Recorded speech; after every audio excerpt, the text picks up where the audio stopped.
My wife told me I'm not your property, so I proved she's not my responsibility. So I, 30 male, have been married to my wife Delilah, 29 female, for 5 years. We met at this crappy house party 6 years ago. I was there with my buddy John, and not gonna lie, I noticed her the second she walked in, laughing at something, messy ponytail, wearing this faded band t-shirt, not trying too hard like most of the girls there. We ended up talking all night about the dumbest stuff, our mutual hatred for pineapple on pizza, how we both had the same weird childhood obsession with dinosaurs. You know the drill. We just clicked. She wasn't like other girls I'd dated. No games, no drama. Just two people who genuinely liked hanging out. We'd go hiking on weekends, finding these random trails where she'd always insist on taking just one more photo at the top. She was terrified of bugs, but would still push through trails just because I mentioned I wanted to see some waterfall or lookout point. We'd binge terrible sci-fi shows for hours, arguing over which alien race would win in a fight or which dystopian future was most likely to happen. She'd always fall asleep during the season finales, then make me recap everything the next morning over coffee. Our first real date was actually to some cheesy sci-fi convention. I wore a Star Trek shirt. She had these ridiculous alien antenna headband things. After dating for a year, we moved in together, and a year after that, we got married. Nothing fancy. Courthouse wedding, small reception at her parents' place. The first 4 years were solid. Not perfect, but good. She had her teaching job, I had my construction gig, and we had a system. I handled the house stuff and finances because I'm better at that stuff. She handled the social calendar and kept us connected with friends and family. I busted my ass to make things work. Got up at 5 a.m. every day, packed her lunch before heading to my job site, came home and fixed whatever needed fixing, leaky faucets, wobbly shelves, that annoying squeak in the garage door. I changed the oil in her car every 3 months like clockwork, kept track of all our bills, and still managed to put aside enough for us to take a decent vacation once a year. When her laptop died before finals week, she was getting her master's on the side. I picked up weekend shifts to buy her a new one without touching our savings. When her mom got sick last year, I handled everything so she could fly out and stay with her for 2 weeks. And I never complained. That's what partners do, right?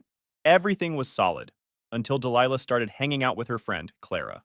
Now Clara was an old college friend Delilah reconnected with on Facebook, the type who thinks every minor inconvenience is oppression and every man is a barely disguised dictator. She had blue hair, which changed to purple, then green, within the first month I knew her. Always wore these statement t-shirts about smashing the patriarchy, and talked crazy loud like volume equals correctness. Always pushing some cause, always slipping stuff into conversations like it was her personal mission to liberate Delilah from the horrors of having a functional marriage. I didn't think much of it at first, because I figured my wife had common sense, but Clara didn't need a full conversion to cause problems. Just enough nudging to plant the idea that being taken care of wasn't a privilege, it was a prison. Suddenly, Clara was everywhere, texting Delilah constantly, showing up at our place unannounced, dragging Delilah to these empowerment brunches that she'd come home from all fired up about some new issue I'd apparently been causing without realizing. The real shift started after Delilah went to one of those women's empowerment weekends Clara dragged her to. I wasn't invited, obviously, but she came back with a new set of buzzwords and a chip on her shoulder. Suddenly, every time I reminded her about a bill or asked if she handled something, it wasn't teamwork anymore. It was control. Helping out wasn't helping, it was keeping tabs. And God forbid I point out that I was doing 90% of the heavy lifting, because that just meant I was trying to make her feel weak.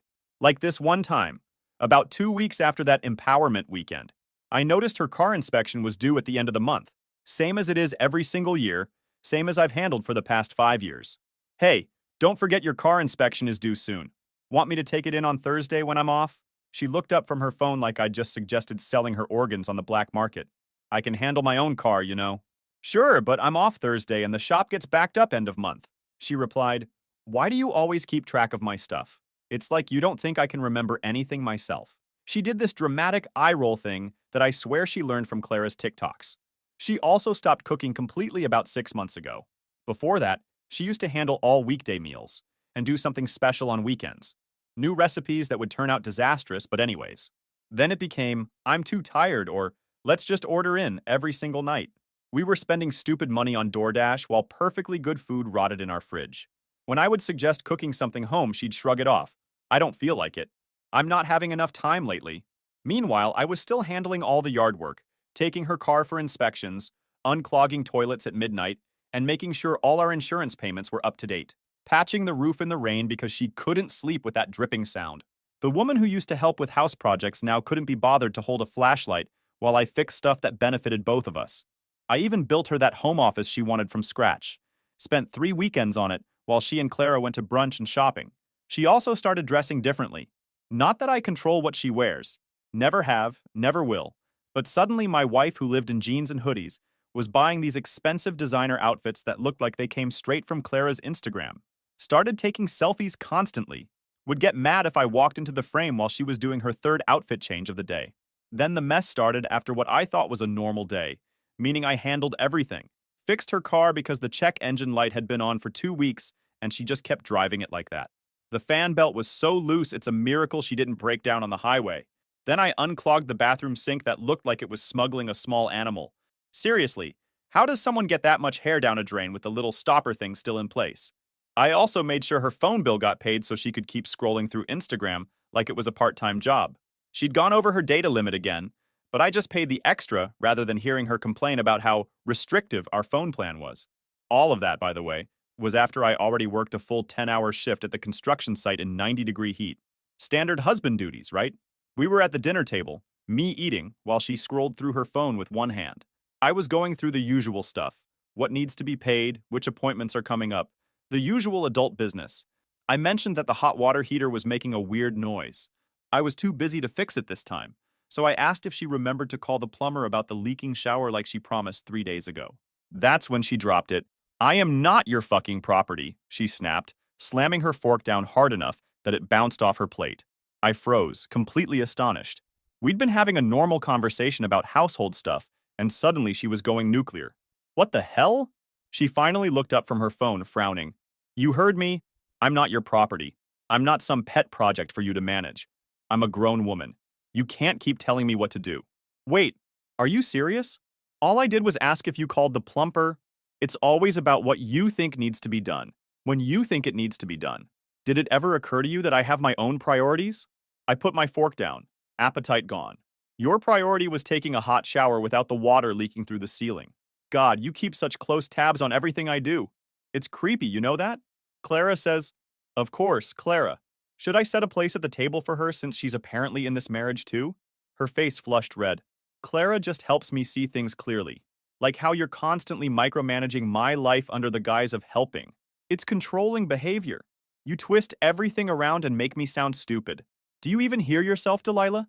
You're not making any sense. I'm not twisting anything. You literally asked me yesterday to remind you about the plumber. Well, I changed my mind. I can handle it myself when I'm ready. Stop treating me like I'm incompetent." I laughed. "Fine," I said, raising my hands in surrender. "Handle it yourself. You got it. Handle things herself. Right. The same person who didn't know how to reset the Wi-Fi without asking me first. The same person who called me at work because her car made a weird noise. It was the fuel light. The same person who once tried to fix a leaky faucet by putting a towel under it and leaving for the day. Well, that's interesting. It's the bare minimum to respect me as an independent woman. I sat there for a minute, trying to process what was happening. It was Clara talking, not Delilah. 5 years of marriage. All the times I dragged myself out of bed at midnight to check on weird noises that freaked her out. All the spiders I'd removed because she couldn't be in the same room with them. All the times I'd taken her car for an oil change because she didn't like the way the guys at the shop talked to her. I didn't argue. No point. You can't argue with someone mid-Instagram scroll, especially when they're parroting someone else's ideas. If she wanted independence so bad, who was I to stand in her way? Hell, I'd give her the deluxe package. Full autonomy, no training wheels. Every single responsibility that came with being her own woman delivered straight to her lap. That night, I didn't say a word about it. Just let her go to bed thinking she'd served up some empowering feminist mic drop. But in my head, I was already planning the next phase. Operation Hands Off. No more Mr. Fix-It. No more walking ATM. No more human reminder app. Let's see how this whole "I can handle things myself" philosophy worked out for her in the real world. Game on. Next morning, alarms went off at 5:30. Normally, I'm the one up first. Make the coffee, warm up her car in winter while she took forever getting ready. Plus, I'd check her tires because she's the type to drive 3,000 miles past an oil change with the check engine light politely begging for mercy. Not today. I stayed in bed, hit snooze twice, Heard her fumbling around the kitchen, opening and closing cabinets like the cereal was hiding from her. Heard the coffee maker beep several times as she tried to figure out which buttons to press. 5 years of marriage, and she still couldn't work the same coffee maker we'd had since day one. I scrolled through my phone, checking sports scores from last night, completely unbothered. She poked her head into the room after about 20 minutes of kitchen struggle and asked if I was getting up. Eventually, I said, not looking up from my phone. She stood there for a sec, clearly waiting for me to jump up and fix whatever kitchen appliance was outsmarting her this morning. Later that day, she texted me about the water bill. Normally, I'd handle it before she even remembered it existed. This time, you can pay it. Info's in the folder. She only replied with, I left her on red and went back to actually doing my job. When I got home, the kitchen faucet was still leaking. Normally, I'd fix it before she even saw the puddle. This time, I stepped right over the small puddle forming on the floor and made a sandwich. She was starting to notice. I could feel her watching me from the doorway, like she was waiting for some explanation. Was I sick? Mad? Having a stroke? But there wasn't going to be one. Trash? Not my job. Her car making that grinding noise? Her problem. The Wi-Fi cutting out because the router needed to be reset? Sounds like a personal issue to me. Her late Amazon packages and subscription renewals? I figured she could discover what happens when Prime stops priming all on her own. By the end of the day, tension was so thick you could spread it on toast. She kept looking at me, half confused, half annoyed, but not quite ready to admit something was off. Fine by me. I wasn't doing this for some dramatic confrontation.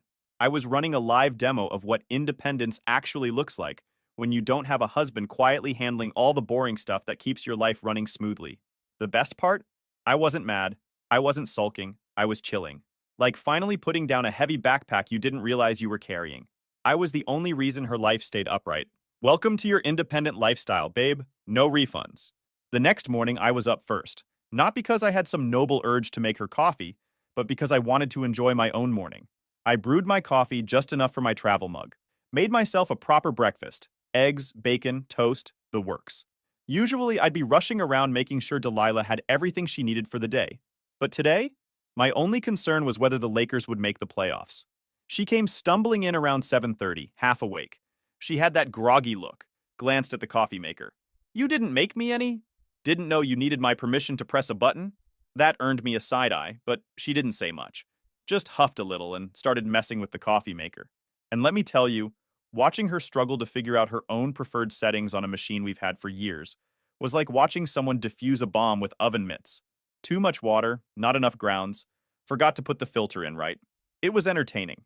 Then about her car, she asked, You gonna take the car in for that oil change? Nope, I said. It's your car. What? You always do it. Not anymore. She didn't argue. At least, not right then. Just grabbed her keys and left. That day, little things kept piling up. For her, not me. The trash was still overflowing from yesterday, which she noticed after work. The whole entryway smelled like yesterday's salmon. When she finally took it out, she practically body slammed the front door shut to make sure I heard. Not my problem. I just turned up the volume on the game I was watching. Dinner? I made my own again. Just a steak and some microwaved potatoes. Simple but good. I didn't make extra, didn't set the table for two, didn't even mention dinner plans. She walked in, sniffed the air, and asked if I didn't make anything for both of us. I kept my eyes on the TV and said that she can make her own now. The look on her face? Like someone just told her Santa isn't real. The faucet was still leaking, getting worse actually. But instead of asking me to fix it, she pulled up some half-assed YouTube tutorial and decided to give it a shot herself. I heard the clang of tools from the kitchen, a few muttered curses, and then the unmistakable sound of water hitting the floor with more force than before. She came walking past me 10 minutes later, grabbed her phone, and called a plumber. And not once did I move a muscle to help. That night, as she stood in the kitchen staring at the pile of dishes, I could see the gears turning in her head. No speech, no accusation, just this dawning realization that independence wasn't the vacation package she thought it was. Before bed, she hit me with the classic line, "Is something wrong?" I smiled and told her everything's exactly how she wanted it. She didn't have a comeback for that one. Day 3 of Operation Independence, and I was thriving. My meals? Simple, hot, and eaten in peace without someone reminding me we were out of kale or whatever random superfood she'd seen on TikTok that week. My evenings? Peaceful, no lists, no reminders, no "can you just?" that somehow always came right when I sat down. Midweek, she came home dragging, hair tied up, half falling out, mascara smudged under one eye. She looked around the house, lights off except where I was sitting, fridge half empty because I'd only shopped for my meals, not a single chore touched that didn't directly benefit me, and I swear I saw her soul leave her body for a second. "You didn't go grocery shopping?" she asked. "Nope, I'm good with what's left." I was stretched out on the couch, comfortable as a cat in a sunbeam. That's when the cracks started to show. Not loud, not dramatic, just small things, like the way she kept checking the mail pile like bills were going to pay themselves, or how she scrolled through her phone, probably looking up how to unclog the vacuum because it was making that weird noise again, and I wasn't her household tech support anymore. The car was next. That oil change? Still not done. The check engine light had made the jump from occasional flicker to permanently on. She finally asked me where we usually take it, like she hadn't been riding shotgun every time I took care of it for years. "Google it," I said. That earned me the "who even are you right now?" look. But she didn't argue. Not yet. See, she was still in the pride phase, where she couldn't admit this new independentee life was a little less empowering when there wasn't a human safety net following her around with a toolbox and a credit card. Her first real stumble came Thursday night. She had a Zoom meeting, one of those important ones for her department, where everyone pretends they aren't wearing sweatpants. 20 minutes before the call, the Wi-Fi went down. Normally, she'd yell my name, I'd reset the router, and life would move on. This time, she wandered into the living room holding her laptop like it was a wounded animal. "Wi-Fi's out," she said, expecting me to jump in and fix it. Okay. I didn't even pause the show I was watching. She waited. We both knew what she wanted. The old me, the fix-it-on-site husband who jumped at the chance to solve her problems. But that guy was taking a permanent vacation.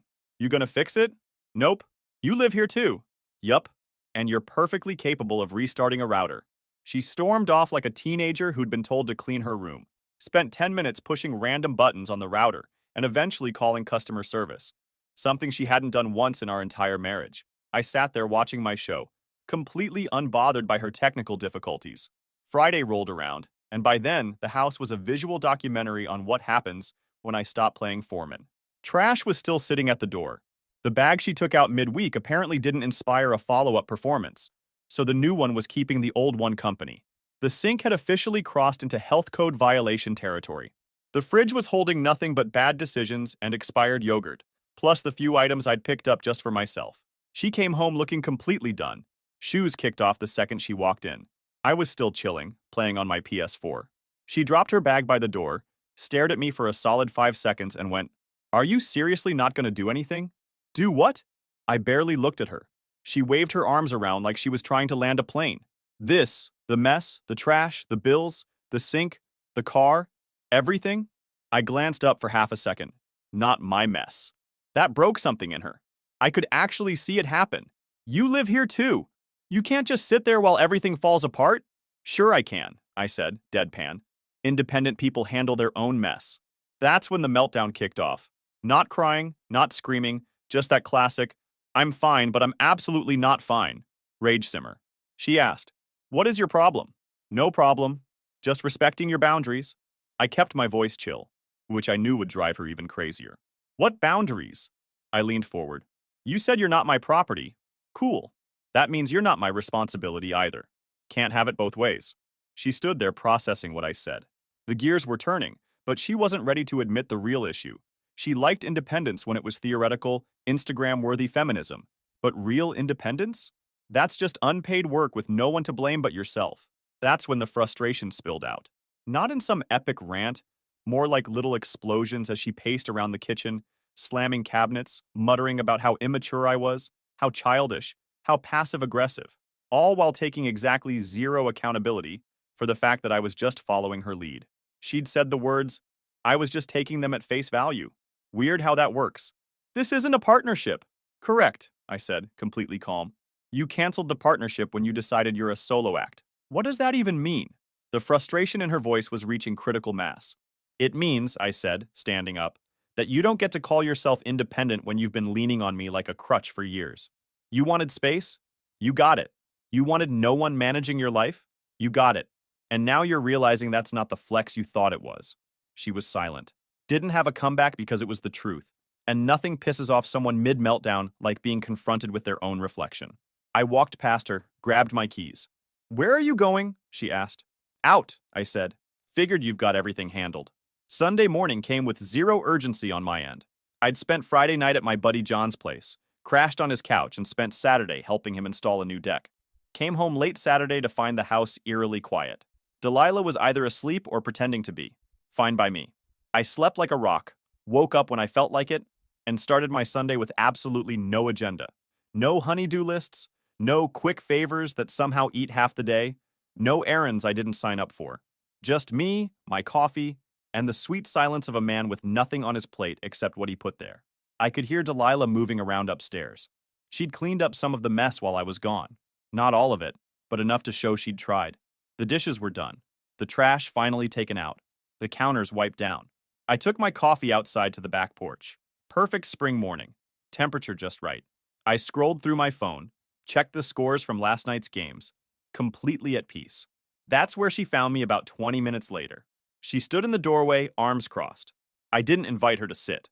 We need to talk. The classic opener for conversations men never enjoy. That usually means you need to talk. She stood there for a moment. This isn't what I wanted. What did you want then? I finally asked, not looking at her.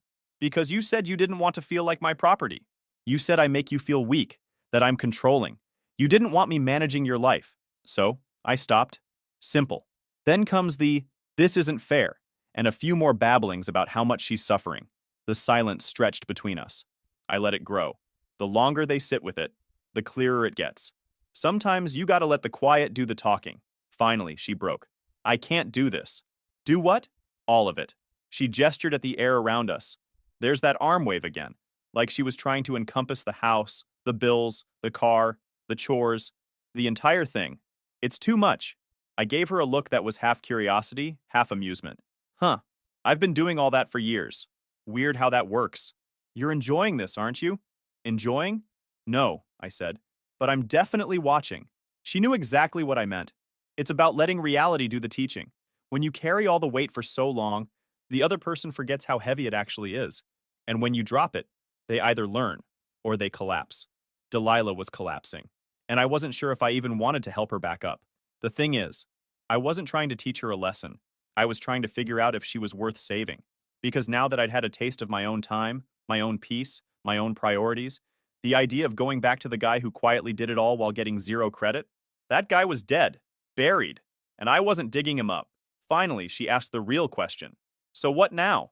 Do you want me to apologize so we can go back to normal? And I got to decide. You want to figure this out? I asked. I'm open to that. But here's the deal.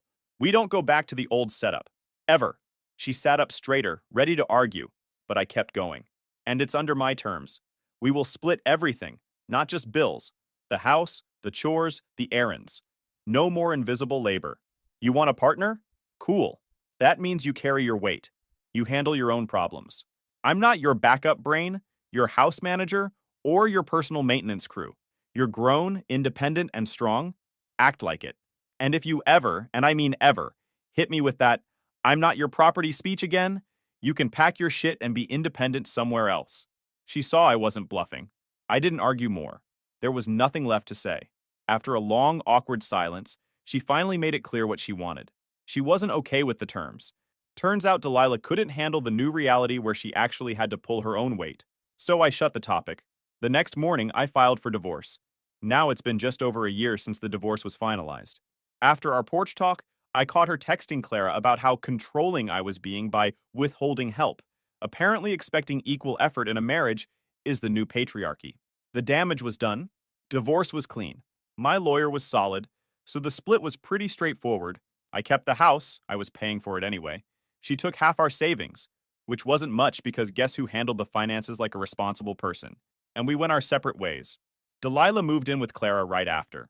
I heard through mutual friends that Clara was all yas queen about the divorce, until she realized having a roommate meant actually living with another human being. Apparently, Delilah wasn't exactly a dream roommate, left dishes in the sink, clothes everywhere, never paid bills on time. You know, all the stuff I used to handle for her. Word is they had some massive blowout about 3 months in when Clara realized feminism doesn't pay the electric bill. Through the grapevine, meaning our old neighbor Mrs. Chen who loves gossip more than oxygen, I'd heard Delilah had started dating some entrepreneur dude a few months after moving in with Clara. Guy drove a leased BMW and called himself a crypto visionary or some crap. Meanwhile, I've been living my best life. Got a promotion at work because turns out when you're not spending all your energy keeping someone else's life together, you can actually focus on your own stuff. Started working out again, lost the 15 pounds that had crept up during my marriage. Reconnected with friends Delilah never liked. Even started dating this cool chick named Amber who, get this, actually knows how to reset a router by herself. Crazy, right? She's got her own place, her own career, and doesn't need a human instruction manual to function as an adult. So anyway, life was good, until last weekend. I'm out on my new deck, grilling some steaks, enjoying the peace when a car pulls up. Some beat-up Civic that sounds like it's one pothole away from engine failure. And who steps out? Delilah, looking like absolute trash. Hair thrown up in a messy bun, wearing sweatpants with a coffee stain, eyes all puffy like she'd been crying or hadn't slept in days. She walks up to my porch like she still has some right to be there. I don't invite her up. I just keep flipping my steaks. Hey, can we talk? She asks, trying to look sad and vulnerable. Oh, we're talking now, I say, checking my meat thermometer. Perfect medium rare coming up. Gordon Ramsay would be proud. She shifts awkwardly. Well, I know it's been a year, but I've been doing a lot of thinking. Things haven't been great. Clara kicked me out, she finally admits. Said she couldn't handle the negative energy anymore. And you new boyfriend, Brad? I ask, referring to Crypto Douche. He left. His investment opportunity didn't work out. Translation? His scam fell apart and he bailed. So you're here because, I ask, already knowing the answer but wanting to make her say it. I was thinking maybe we could talk about us, about trying again. I actually laughed. Couldn't help it. The audacity is just too much. There is no us, Delilah. There's me, living my life. And there's you, facing the consequences of your choices. She starts with the waterworks. Classic Delilah move. You don't understand. It's been so hard. I can't find a decent place to live. I'm behind on all my payments. My credit score is tanked. I say, pretending to think hard. Sounds like you need someone to manage your life for you. Someone to pay your bills. Someone to fix everything. Weird. It's almost like you had that and threw it away because your blue-haired friend told you it was oppression. Clara was wrong, she whispers. I see that now. Then she does this pathetic little sob. Can I just stay here for a little while? Just until I figure things out? I have nowhere else to go. I plate my steak, add some roasted potatoes I made earlier. Not my problem. Please, she says. I made a mistake. No, I correct her. You made a choice. Several of them, actually. And now you're living with those choices. So you're just going to leave me homeless? She asks. You're an independent woman, Delilah. I'm sure you'll figure it out. Now, if you don't mind, I have a date coming over in an hour and I need to shower. Her face does this weird crumple thing. You're seeing someone? Yep. Someone who appreciates what a partnership actually is? I think you should go. Can I at least use your bathroom? She asks. Gas station's 2 blocks that way, I say, pointing down the street. Find a bathroom yourself. The look on her face is priceless. Rage, embarrassment. I close the door and go back to my dinner. So that's it. When I started this post, I honestly wondered if I was the asshole for basically going on strike in my own marriage. But after writing it all out and seeing it laid bare, I'm pretty confident I did what anyone would do in my shoes. Edit 1. Holy shit, this blew up. Rip my inbox. Thanks for all the awards, I guess. Didn't realize so many people would enjoy my marital train wreck. Edit 2. For everyone saying this is fake. Cool story, bro. I wish it was. Currently eating dinner alone on my new deck that I built with my own toxic masculine hands, while enjoying the sweet sound of not being told I'm doing it wrong.